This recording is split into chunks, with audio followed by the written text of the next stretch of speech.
You're watching a Highwire Media podcast. Welcome to another episode of the True Crime Never Sleeps show. As always, I'm your host, Larry Leese, and this week on Beyond Borders, we dive into the Tokyo Sarin gas attack. And before we do that, let me know your thoughts on this topic in the comment section below. Give me your thoughts on everything we've talked about. And with that, let's dive into today's story.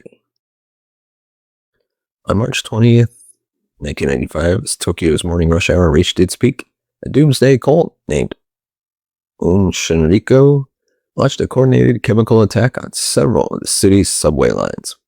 5 members of the cult carried plastic bags filled with the nerve agent sarin, placed them on trains heading towards central government districts, and punctured them with sharpened umbrella tips.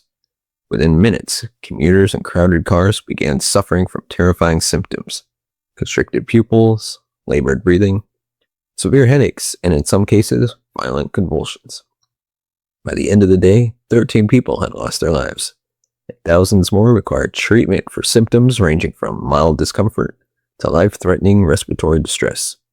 This incident, now known worldwide as the Tokyo subway sarin attack, starkly exposed the vulnerability of advanced urban centers to unconventional acts of terror. It shattered Japan's sense of invulnerability, disrupted daily life in one of the busiest transportation hubs on Earth, and pushed governments everywhere to reevaluate how to handle the threat posed by extremist groups armed with chemical weapons. Understanding this tragedy involves examining the group responsible, the circumstances that led them to produce and unleash sarin, and the immediate and long-term impact on Japan and the broader community. Shinriko, once officially recognized as a religious organization, grew from a humble beginning into a militant cult with high-tech capabilities.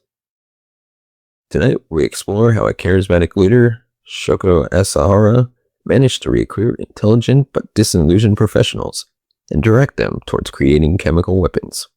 We'll look at the intense police investigations that ensued after the attack, the decades-long legal proceedings that finally brought many cult members to justice, and the ways in which Japanese society had to reevaluate public safety, religious freedom, and mental health support.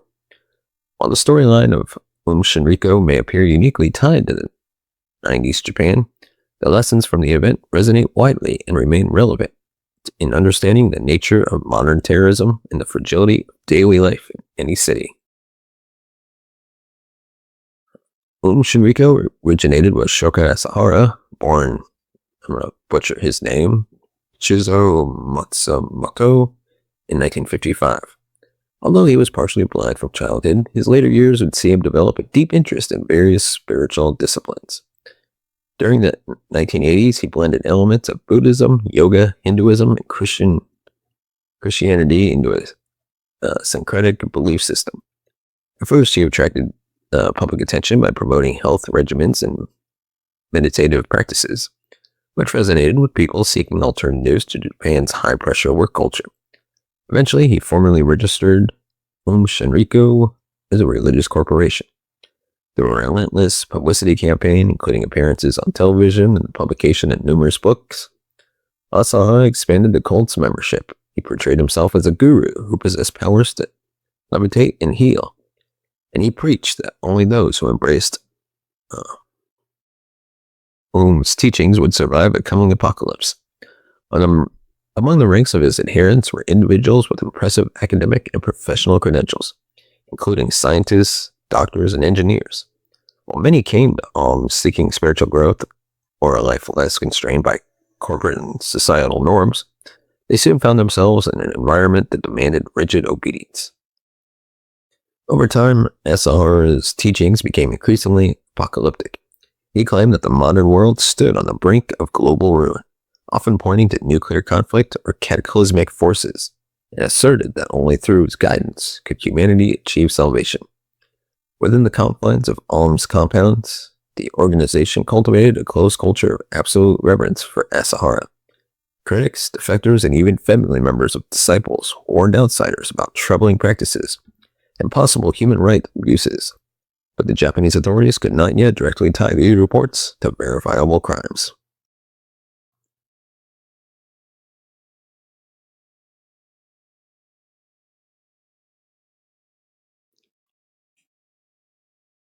In 1994, a smaller but still deadly incident in the city of Matsumoto, Nagano Prefecture, involved the release of sarin gas that killed 7 people and injured hundreds. Suspicion did not immediately focus on though the cult was later found responsible. Disappearances of critics, as well as reports of kidnappings and other forms of coercion, ratcheted up police scrutiny. By late 94 and early 95, law enforcement agencies had placed the cult under far more intense surveillance. A climate of impending confrontation between the cult and the Japanese state created an environment in which leadership believed they had to act preemptively to protect themselves from expected raids. One significant motive behind Shinriko's decision to deploy sarin gas on Tokyo's subway system was the cult's fear of imminent police raids. Authorities had gathered enough preliminary evidence, ranging from eyewitness accounts to suspicious transactions of chemicals, to suspect that was up to something dangerous. Shoko Asahara and his inner circle concluded that a catastrophic attack might distract law enforcement or force the government to focus on another crisis, thereby granting more time to cover the tracks. Alongside the strategic factor, the ideological underpinnings of were deeply millenarian and apocalyptic. Asahara's proclamations about an impending global doom, coupled with the idea that elect followers had a divine mission, may have convinced many cult members that unleashing sarin in Tokyo would serve a higher purpose. Some insiders later claimed that Asahara explicitly spoke of hastening the apocalypse or defending the cult from outside persecution.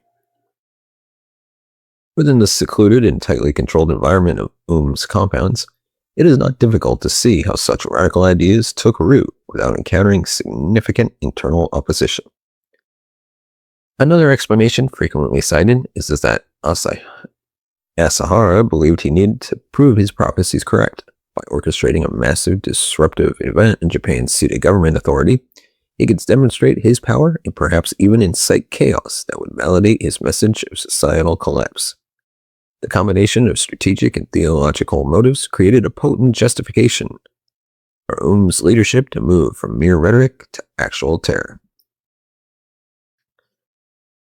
In the months leading up to the 95 subway attack, Shinriko methodically prepared for a large-scale violence. Part of the cult's strategy included recruiting members with specialized skills. The presence of chemists, biologists, and engineers, many holding credentials from respected universities, gave the technical capacity to produce nerve agents like sarin. The cult covertly established advanced laboratories at its facilities, procuring the necessary precursor chemicals through front businesses or foreign contacts. Sarin, originally developed by German scientists in the 1930s, is a highly toxic organophosphate compound that disrupts the nervous system by inhibiting the enzyme. I'm not even going to try to butcher it. In small quantities, it can cause death within minutes through respiratory failure. Scientists perfected the process of synthesizing sarin to a purity level sufficient for a mass casualty attack. They tested the compound on animals and, according to some testimonies, on unwilling human subjects. The Matsumoto sarin incident the previous year was also seen as a test case, providing valuable insights into dispersing methods. When it came time to select their targets, the cult's leadership pinpointed train lines that converged at or near Kasumigaseki Station in central Tokyo. The station is a hub of government ministries and agencies, including the National Police Agency. A successful strike there could create maximum chaos and disrupt official operations. On the morning of March 20th, 1995, 5 carefully chosen individuals carried plastic bags of sarin onto 3 major subway lines: the Miranouchi, the Hibiya, and the Kyoto lines. Armed with sharpened umbrellas to pierce the bags at just the right moment, these men had specific instructions on timing, location, and methods of escape. Operatives driving getaway cars waited outside certain stations so that once the sarin was released, the perpetrators could immediately flee the scene. The attack began around 8 a.m. the time when Tokyo's subway cars swell with people commuting to work, school, or other daily obligations. Each of the 5 members boarded different trains, carrying bags filled with liquid sarin, discreetly wrapped in newspapers. Using the sharpening tips of their umbrellas, they punctured the bags and allowed the sarin to leak and evaporate into the cramped environment. Chaos followed almost immediately. Sarin has no strong odor, so passengers were taken by surprise when they began feeling intense burning sensations in their eyes, tightness in the chest, and overwhelming nausea. Commuters staggered out of the affected cars at subsequent stations, gasping for fresh air and calling for help. Station attendants who tried to assist were themselves exposed. Some well-intentioned bystanders attempted to pick up or remove the sarin-soaked packages, only to increase their own exposure and spread the agent further. The perpetrators, following their scripted instructions, quickly left the trains after puncturing the bags and were driven away from the stations by fellow cult members. Although they themselves were at risk of exposure to sarin, most managed to survive and regroup at facilities. The immediate aftermath of the subway system, however, was pandemonium as trains continued to move until station staff realized the severity of the situation. The nerve agent reached multiple locations. Within a short time frame, multiple stations reported incidents of passengers collapsing, fainting, or exhibiting neurological symptoms. Emergency services in Tokyo were quickly flooded with calls from numerous subway stations. The sudden and simultaneous nature of the crisis made it hard for responders to identify the cause. Some initial reports described the incident as passengers overcome by fumes, but the type of fumes and how they were being spread was unclear. Lacking prior training in large-scale chemical attacks, fire departments and medical personnel responded with whatever resources were at hand. They wore minimal protective gear and had little knowledge of proper decontamination procedures for nerve agents. This put them at risk of secondary contamination. Nearby hospitals, most notably St. Luke's International Hospital, soon found their waiting rooms filled with people who showed alarming neurological and respiratory symptoms. Patients arrived complaining of blurred vision, difficulty breathing, vomiting, and muscle spasms. Doctors scrambled to identify a unifying cause and eventually recognized classic signs of nerve agent poisoning. They administered atropine and pralidoxime, which counteracts some of sarin's most lethal effects. The sheer volume of victims meant that many had to wait for treatment. By the end of that traumatic day, 13 individuals had died from sarin exposure, including some staff and passengers directly over the punctured bags of sarin. Over 5,000 sought medical attention to varying degrees of severity. The psychological toll was equally profound, as many survivors reported acute stress reactions and persistent fears of riding the subway in the future. The image of victims stumbling out of trains, clutching their eyes and throats, became emblematic of this unprecedented act of domestic terrorism. As authorities worked to assist the injured and restore a semblance of order to the subway system, the Tokyo Metro Police Department immediately launched an expansive investigation. Journalists and police alike remembered the Matsumoto sarin attack from the previous year, and it did not take long for suspicions to circle back to Shinrikyo. Within days, the police secured warrants to raid the group's known facilities. Large contingents of officers and specialized units swarmed Um's compounds in search of evidence. These raids uncovered chemicals and lab equipment consistent with manufacturing sarin, along with documents that outlined research into other toxic substances. Investigators also found sophisticated technology such as a Russian military helicopter that indicated might have had even more ambitious plans for attacks. The discovery of kidnapping victims, forced detention rooms, and extensive surveillance networks further revealed the cult's deeply insular and coercive environment. Many members attempted to flee, while others cooperated with police and provided crucial insights into the planning of the subway attack. Shoko Asahara went into hiding in a specially constructed chamber within an compound. It took until mid-May 1995 for police to locate him and take him into custody. His arrest, heavily covered by the media, marked a turning point in public perception.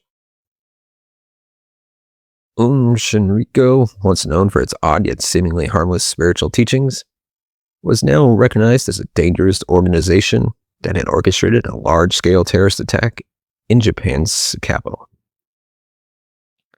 In the months and years that followed, authorities charged numerous Shinriko members with a variety of crimes, ranging from murder to illegal arms production and kidnapping.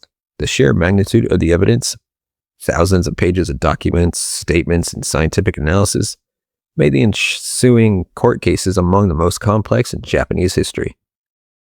Shoko Asahara's trial began in April 1996 and lasted for nearly 8 years as prosecutors detailed every aspect of transformation from a fringe cult into a terrorist organization.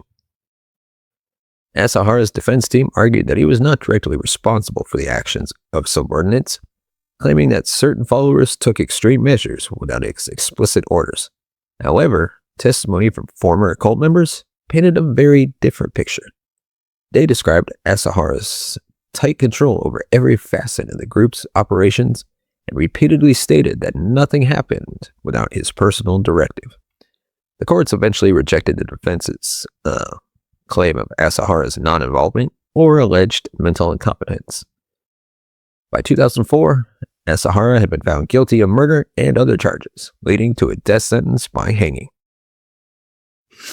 Several high-ranking officials also received death sentences, while others were given life imprisonment or lengthy prison terms. The appeals process stretched for years, but all were ultimately dismissed. Japan carried out the executions of Asahara and 6 other senior members in 2018, closing a lengthy legal chapter. For the survivors, families of victims, and the broader public, these actions brought a degree of resolution but did not erase the emotional scars left by the attack.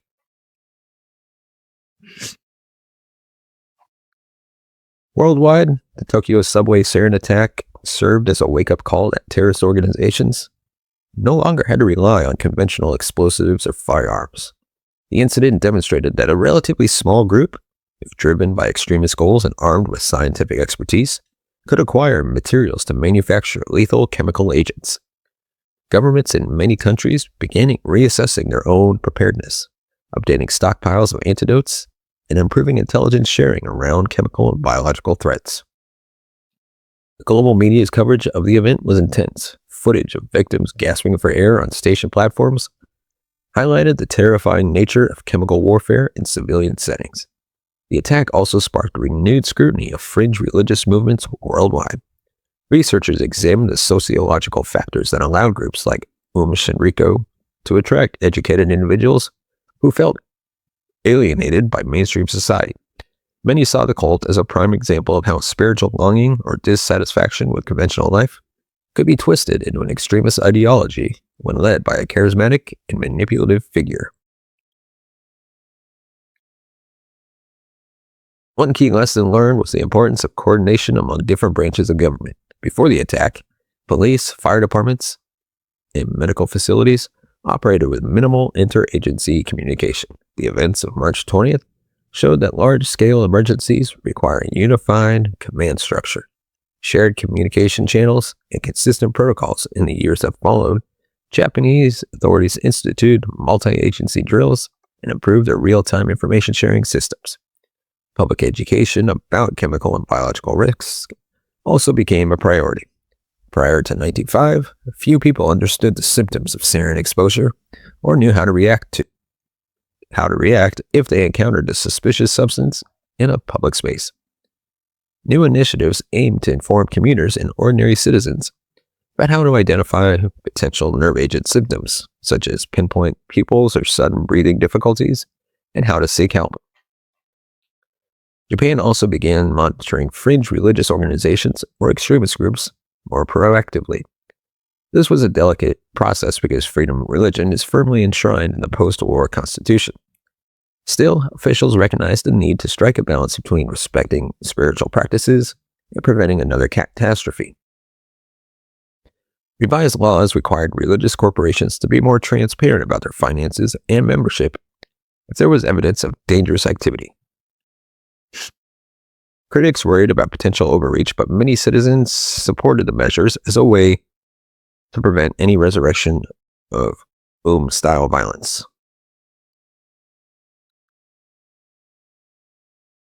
The Tokyo subway sarin attack carried out by Shinriko on March 20th, 1995 continues to resonate as a defining moment in Japan's modern history. In a matter of minutes, the cult disrupted one of the world's busiest transportation systems, inflicted suffering on thousands of unsuspecting people, and challenged deeply held assumptions about public safety.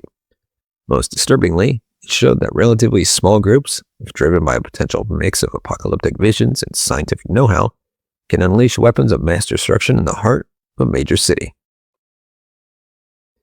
In response, Japan undertook significant reforms, ranging from stricter control of chemical materials to the creation of specialized units capable of responding to chemical and biological threats. Law enforcement agencies gained new powers to investigate and monitor organizations suspected of harboring violent intentions. At the same time, the surviving victims and the families of those who lost their lives, struggled to piece together their lives back after an event that seemed almost too shocking to process. For the rest of the world, the Tokyo attack reinforced the dangers of underestimating extremist movements, particularly those cloaked in religious language. It served as an early demonstration of the threat that homegrown terror groups could pose, especially if their members included skilled professionals able to produce and handle lethal substances. By tracing the roots, execution, and aftermath of the tragedy, one gains insight into the fragile line that separated ordinary daily life from chaos and the responsibilities of individuals, communities, and governments to protect it. So with that, let me know your thoughts on this tragedy in the comment section below. Give us a thumbs up if you like your video. Hit that subscribe button down below. Hit the bell notification button to be notified of future videos. And of course, if you want to support the channel, you can go to buymeacoffee.com/TCNS, like right up here. Just put that URL in your internet browser, and anything you give goes right into the channel. Helps us grow, helps us be able to create even more content for you people to enjoy.